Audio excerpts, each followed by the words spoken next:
Nebija domājis taisīt video, bet ienāca šāds nazītis.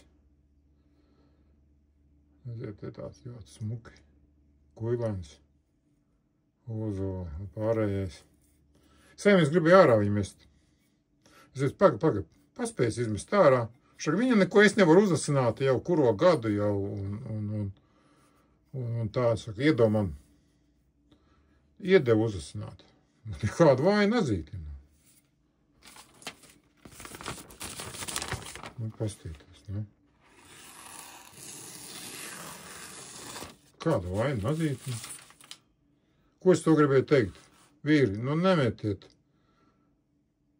ārā. Nu, iedodiet, pamēģināsim. Varbūt var iedot nazītim otru dzīvību. Kā saka tautā, nemēri vīru no cepurs vai pēc cepurs. Jā, redziet, arī tāds smuks āda. Tālūk, labi, lai labu kalpu.